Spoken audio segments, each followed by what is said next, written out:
এরপর যে খবরের দিকে আমরা নজর রাখবো, আন্তর্জাতিক কল সেন্টার প্রতারণা চক্রের জালে যুক্ত থাকার অভিযোগে ধৃত 6 কসবা থানার পুলিশ। কলকাতা পুলিশের যৌথ অভিযান, টেগোর পার্ক এলাকায় যৌথ অভিযানে গ্রেফতার। বাজেয়াপ্ত করা হয় 5টি ল্যাপটপ, 10টি মোবাইল, 4টি পেন ড্রাইভও। আন্তর্জাতিক কল সেন্টার প্রতারণা চক্রের জাল। ফোনে রয়েছেন আমাদের প্রতিনিধি মৌমিতা মিত্র। মৌমিতা, আন্তর্জাতিক কল সেন্টার প্রতারণা চক্রের জাল কোন পথে রয়েছে, তদন্ত কোন দিকে এগোচ্ছে পুলিশের তদন্ত? দেখো, একেবারে কলকাতা পুলিশের গোয়েন্দা বিভাগ এবং কসবা থানা তদন্তকারী আধিকারিকরা যৌথভাবে অভিযান চালান।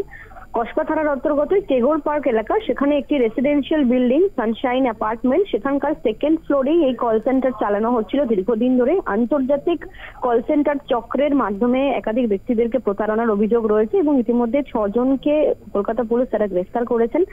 শুভম জয়সওয়াল, শাহনাজ আহমেদ, জুবের আলম, সৌমেন প্রধান, রাজা সাউ এবং শ্রীকান্ত মুনিয়াস্বামী 6 জনকে গ্রেফতার করা হয়েছে এবং তাদের কাছ থেকে বেশ কিছু নথিপত্র বাজেয়াপ্ত করা হয়েছে।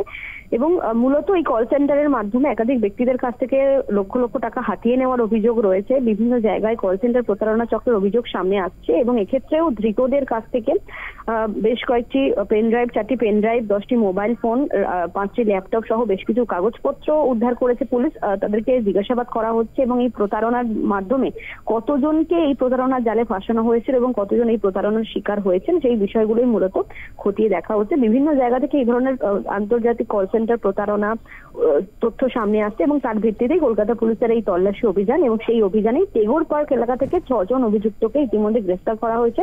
ধৃতদেরকে আজকে আদালতে পেশ করা হবে এবং স্বাভাবিকভাবেই তাদের কি ভূমিকা রয়েছে এই প্রতারণার ক্ষেত্রে সেই বিষয়গুলোই মূলত তদন্তকারীরা তারা খতিয়ে দেখবেন।